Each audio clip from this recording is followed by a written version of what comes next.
నమస్తే, I'm your Shiva ప్రేమిక. ఈ వీడియోలో what is Shiva and who is Shiva, what it means అనేది ఫ్రమ్ బేసిక్స్ నుంచి చెప్పబోతున్నాను. ఇంట్రెస్ట్ ఉన్న వాళ్ళు వినొచ్చు. అయితే బేసిక్ నుండి అని చెప్పాను కాబట్టి శివ అనే పదం నుండి మొదలు పెడదాం. సో ఇక్కడ మీకు డిస్ప్లే మీద శివ అనే ఒక పదం కనిపిస్తుంది. జనరల్గా శివ అనగానే అందరూ ఒక రూపాన్ని ఊహించేసుకుంటారు. కానీ ఇక్కడ నేను శూలపాణి గురించి అసలు మాట్లాడట్లేదు. ఎవరైతే చేతిలో త్రిశూలం, జటలు కట్టిన జుట్టు, గజ చర్మం, ఒంటి నిండా విభూతి పూసుకొని ఉంటాడో ఆ శివుని గురించి నేను ఇక్కడ అసలు మాట్లాడట్లేదు. ఎందుకంటే నేను ఇక్కడ మాట్లాడుతుంది లేని శివుడి గురించి. ఫర్ ఎగ్జాంపుల్, ఏదైతే మన కంటికి కనిపించలేదో దాన్ని మనం లేదు అని చెప్తాం. ఇన్ ద సేమ్ మేనర్ సృష్టి రూపంలో లేని శివ గురించి మాట్లాడుతున్నాను. అంటే దాని అర్థం ఉన్నవాడు భగవంతుడైతే లేనివాడెవరు? లేనివాడు కూడా భగవంతుడే. ఆ లేని భగవంతుని గురించి ఇక్కడ చెప్తున్నాను. అది ముందు ముందు మీరు నేర్చుకునే దాంట్లో అర్థమైపోతుంది. అయితే మీకు డిస్ప్లేలో శివ అనే ఒక పదం కనిపిస్తుంది. దాని అర్థం ఏంటి అని అడిగితే నేను ఆ పదాన్ని రెండిటిగా స్ప్లిట్ చేస్తున్నాను. అంటే శివ అనే ఒక పదాన్ని 2 అక్షరాలుగా స్ప్లిట్ చేస్తున్నాను. దాని అర్థం సి ప్లస్ వ ఈక్వల్ టు శివ. అయితే ఇక్కడ ఈ 2 అక్షరాలకి 2 ఆధ్యాత్మిక అర్థాలు ఉన్నాయి. అయితే ఇక్కడ సి అంటే అర్థం నిశ్శబ్దం, శాంతి లేదా లయం. అలాగే ఇక్కడ వా అంటే అర్థం చలనం, శక్తి లేదా వ్యాప్తి. దాన్నే ఆంగ్లం భాషలో మోషన్, ఎనర్జీ, ఎక్స్పాన్షన్ అంటారు. ఏదైతే కదలిక, శక్తి మరియు వ్యాపించి ఉంటుందో దాన్ని ఇక్కడ వా అని అన్నాం. అయితే ఇప్పుడు నేను వా అనే అక్షరాన్ని సెపరేట్ చేసేసాను. ఇప్పుడు మిగిలినది సి. అంటే దాని అర్థం ఇప్పుడు నేను కంప్లీట్గా సి అనే విషయం గురించి మాట్లాడుతున్నాను. మీకు ఇప్పటికే అర్థమైపోయి ఉంటుంది నేను ఎవరి గురించి మాట్లాడుతున్నాను అని. నిశ్శబ్దం, శాంతి, లయం అంటే అది శూన్యం. శూన్యమైన శివరూపమే సత్యం. ఆ శూన్యం గురించి ఇప్పుడు నేను చెప్పబోతున్నాను. ఈ శూన్యం గురించి చెప్పాలంటే భాష కావాలి. అయితే భాష కావాలి అంటే అక్షరాలు కావాలి. అక్షరాలు పలకాలి అంటే శబ్దం కావాలి. కానీ శబ్దమే లేని శూన్యం గురించి చెప్తున్నాను నేను.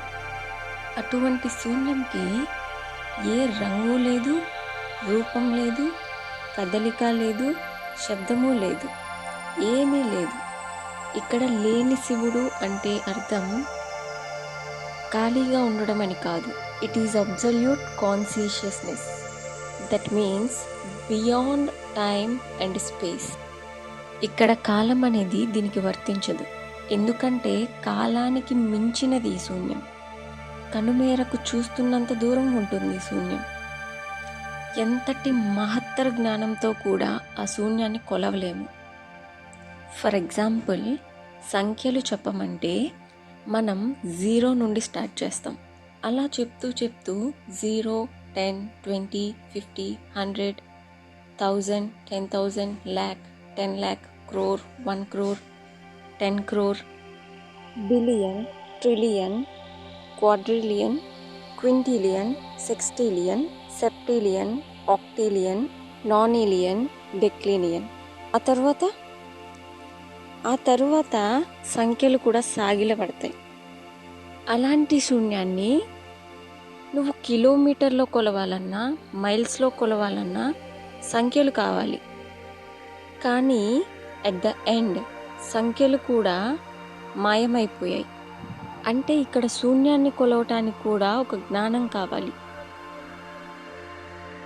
కానీ అటువంటి జ్ఞానాన్నే మించిన జ్ఞాని, మహాజ్ఞాని ఆ శివుడు. ఎందుకు శివుణ్ణి పూజించాలి అని అడిగితే ఈ ఒక్కటి సరిపోదా? జ్ఞానాన్ని మించినవాడు ఈశ్వరుడు, అనంత శూన్యం శివం. ఎవరైతే నాకే సర్వం తెలుసు, నేనే జ్ఞానిని అని భ్రమపడుతుంటారో అటువంటి జ్ఞానాన్ని కూడా శూన్యం చేయగలవాడు శివుడు. సరేలే, నీకు పని లేదు, మాకు పని లేదు, ఇలాంటివి 100 వింటాము, 100 చెప్తారు అని అనుకుంటారు అందరూ. కానీ ఇది కథ కాదు, ఇది వాస్తవం. కానీ ఇదే విషయం ఎవరైనా ఎప్పుడు నమ్ముతారు అంటే శాస్త్రం చెప్పినప్పుడు నమ్ముతారు, అంటే సైన్స్. ఇంత గొప్ప విషయం శివమహాపురాణంలో ఫస్ట్గా స్టార్ట్ అయ్యే కాన్సెప్టే ఇది.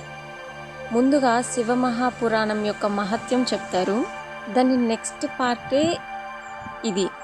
కానీ అందరూ దాన్ని ఒక కథగా చదువుతారు, అందుకని వారికి అది ఒక కథగానే అర్థమవుతుంది.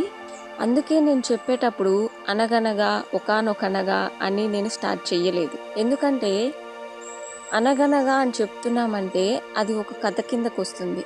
మరి శివమహాపురాణంలో ఈ విషయం ఎక్కడుంది అని అడిగితే లింగోద్భవం అనే ఒక స్టోరీ దగ్గర మీకు ఇది స్టార్ట్ అవుతుంది. అనంతమైన శివుని గురించి లింగోద్భవం కథలోనే స్పష్టంగా తెలుస్తుంది. ఇంకా చెప్పాలంటే నేను దాన్ని కథ అని అన్ను, ఒక కాన్సెప్ట్ అంటాను. ఇది అందరికీ తెలిసిన కథే. ఇక్కడ బ్రహ్మ విష్ణువు గొడవ పడుతుంటారు, మధ్యలో ఒక లింగం ఆవిర్భవిస్తుంది, వీరు ఆ లింగం యొక్క స్టార్ట్ ఎండ్ కనుక్కుంటారు. ఇదంతా మీరు ఒక అహంభావంతో ఒక కథగా మాత్రమే చదివి వింటే మీకు అలాగే కనిపిస్తుంది. ఎప్పటి వరకు అయితే దాన్ని మీరు ఒక కథ కింద లెక్కిస్తారో అప్పటి వరకు అది కేవలం ఒక కథ మాత్రమే. ఎప్పుడైతే ఆ కథని ఒక జ్ఞానంగా మలుచుకుంటారో అప్పుడు దానిలోని వాస్తవార్థం తెలుస్తుంది. ఎందుకంటే ఇక్కడ బ్రహ్మ మరియు విష్ణువు అంటే మీరు ఒక డైటీస్గా తీసుకోకండి. ఎందుకు అంటే మీరు ఒక మనిషిగా అక్కడ తీసుకోవచ్చు, అంటే మనిషి యొక్క మెంటాలిటీ తీసుకోవచ్చు. మనిషి ఎలా ఉంటాడు, ఎప్పుడు కాంపిటేటివ్గా ఉంటాడు, ఒకళ్ళకంటే ఒకళ్ళు గొప్పగా ఉండాలి, ఒకళ్ళు విన్ అవ్వాలి, ఒకళ్ళు ఫస్ట్ రావాలి, ఇలాంటి ఒక మెంటాలిటీతో ఉండేదే ఒక మనిషి.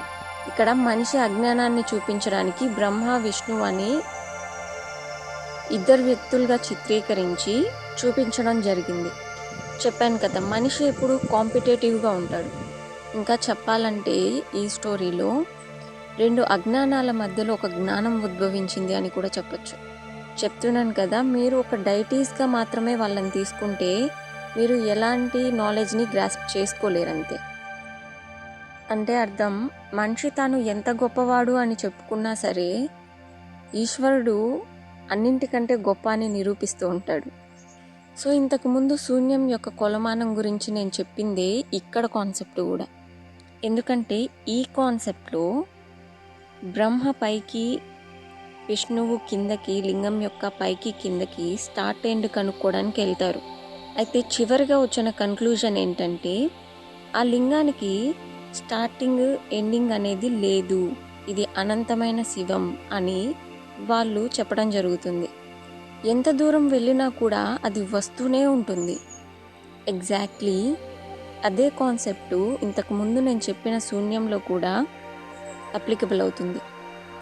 ఎంత దూరం ఈ శూన్యం ఉంది అని వెతుకుతున్నా సరే అది వస్తూనే ఉంటుంది. ఆది ఉండదు, అంతము ఉండదు. అందుకే మనం ఎప్పుడైనా శివుని గురించి చెప్పాల్సి వస్తే ఆది అంతం లేని ఆద్యుడు అని చెప్తాము, ఆది అంతం లేని శివుడు అని చెప్తాము. ఆ ఒక్క పదానికి ఇంత అర్థం ఉంది. అందుకే మనం శివుని ఇలా అనొచ్చు, ఇన్ఫైనైట్ శివ. అటువంటి శూన్య స్థితి శివుడు. మళ్ళీ చెప్తున్నాను, రూపమున్న శివుడి గురించి నేను అసలు ఇక్కడ మాట్లాడటమే లేదు. నేను అందుకే చెప్పాను, ఇమాజినేషన్ స్కిల్స్ అవసరం. సో నేను ఎప్పుడైతే శూన్యం అంటానో మీరు ఒక శూన్యాన్ని ఇమాజిన్ చేసుకోవాలి. ఆ శూన్యంలో శబ్దం ఉండదు, రంగు ఉండదు, కాలం ఉండదు, భాష అయితే అసలే ఉండదు. అయితే ఇప్పటి వరకు చెప్పిందంతా కూడా నమ్మశక్యం కాదు శాస్త్రం చెప్పేంత వరకు, అవునా? నేను శాస్త్రానికి ఎప్పుడు వ్యతిరేకం కాదు. శాస్త్రం లేకపోతే విషయాలన్నీ కూడా అర్థం లేనట్టుగా అందరూ భావిస్తారు కాబట్టి ఇప్పుడు అదే శాస్త్రం ఏం చెప్పిందో మీకు డిస్ప్లే చేస్తున్నాను, చదువుకోండి. Big bang darkness science view. Before the Big Bang, there was no space, no time, no light, just a mysterious nothing. Then suddenly a huge explosion, Big Bang, happened, creating space, time, energy and matter. The universe started expanding and it's still expanding today. Scientists call the time before light appeared the dark age of the universe. ఇక్కడ science point of వ్యూలో వాళ్ళు ఏం చెప్పారంటే, ఒక థియరీని introduce చేసినప్పుడు అందరూ స్కూల్లో చదువుకునే ఉంటారు, బిగ్ బ్యాంగ్ థియరీ కొన్ని డ్రాబ్యాక్స్ ఉన్నాయి అని చెప్పేసి.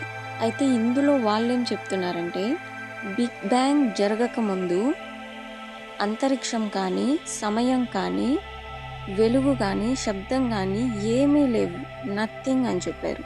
మరి ఇంతకుముందు మన శాస్త్రంలో చెప్పిన విషయం కూడా అదే కదా, శూన్యమైన శివ. నెక్స్ట్ ఆ తర్వాతే ఒక పెద్ద ఎక్స్పాన్షన్ జరిగింది, ఆ తర్వాత ఒక పెద్ద ఎక్స్ప్లోజన్ జరిగింది, బిగ్ బ్యాంగ్. అప్పుడు మాత్రమే అంతరిక్షం, వెలుగు, శబ్దం, రంగులు ఇవన్నీ కూడా వెలుగులోకి వచ్చాయి. అప్పటి వరకు ఏముండింది అంటే నథింగ్. అంటే ఇందులో వీళ్ళు చెప్తున్నది, వెలుగు అనేది పుట్టకముందు ఉన్నదాన్ని వీళ్ళ భాషలో డార్క్ ఏజ్ అని పిలుస్తున్నారు, మన భాషలో మనం శూన్యం అంటాం. భాష వేరైనా అర్థం అదే కదా. అయితే ఇందులో వాళ్ళు చెప్తున్న బిగ్ బ్యాంగ్ ఏంటి అంటే, సృష్టికి ముందు ఏమీ లేదు, అది ఖాళీగా ఉండింది అని చెప్పారు. అయితే ఒక్కసారిగా ఎక్స్ప్లోజన్ జరిగింది, అది ఎక్స్పాండ్ అవుతూ ఉంది. ఎక్స్పాండ్ అవుతూ ఒక సర్టెన్ టైం వచ్చేసరికి మొత్తం మళ్ళీ కొలాప్స్ అయిపోతుంది. అంటే ఏదైతే క్రియేషన్ బిగ్ బ్యాంగ్ జరగడం వల్ల వచ్చిందో అది మళ్ళీ కొలాప్స్ అయిపోతుంది, మొత్తం ఒక్కసారిగా ఆ శూన్యంలోనే లయమైపోతుంది. ఇదే విషయం కదా పురాణాలు కానీ శాస్త్రాలు కానీ చెప్తున్న విషయం. బ్రహ్మ జన్మిస్తాడు, బ్రహ్మ మరణిస్తాడు, సేమ్ థింగ్. ఇక్కడ బ్రహ్మ అంటే ఏంటి, క్రియేషన్ పుడుతుంది, మళ్ళీ అది శూన్యంలో లయమైపోతుంది. అటువంటి సృష్టి జరగడానికి కారణం ఎవరు, శక్తి. జనరల్గా అందరూ శివ మరియు శక్తిని వేరు చేసి మాట్లాడతారు, కానీ నేను మొదటగా వేసిన డిస్ప్లేలో ఆ 2 అక్షరాల్లోనే శివ మరియు శక్తి ఇద్దరు ఉన్నారు. మరి ఎలా శివ అనే పేరుని నువ్వు 2 విధాలుగా డివైడ్ చేస్తావు? కాన్సెప్ట్ గురించి మాట్లాడుకునేటప్పుడు మనం సెపరేట్ చేసి చెప్పుకుంటాం, కానీ అవి ఎప్పుడు విడదీయలేనివి. శక్తి, శివ 2 ఒకటే. కాబట్టి ప్రస్తుతానికి శక్తి అనే కాన్సెప్ట్ నేను ఇప్పుడైతే మాట్లాడను. సో ఐ హోప్ మీకు అర్థమైంది అనుకుంటాను. ఒకవేళ ఏదైనా అర్థం కాలేదు అనుకుంటే మళ్ళీ బ్యాక్వర్డ్ చేసి మీరు ప్లే చేసి వినొచ్చు. ఇది కేవలం ఆరంభం మాత్రమే. ఎన్నో క్వశ్చన్స్కి ఆన్సర్ మీకు కొంచెమైనా దొరికింది అని అనుకుంటున్నాను. ఎందుకు మనం పూజించాలి, ఎందుకు, మిగతా టాపిక్ నెక్స్ట్ వీడియోలో కంటిన్యూ చేద్దాం. Thank you for watching.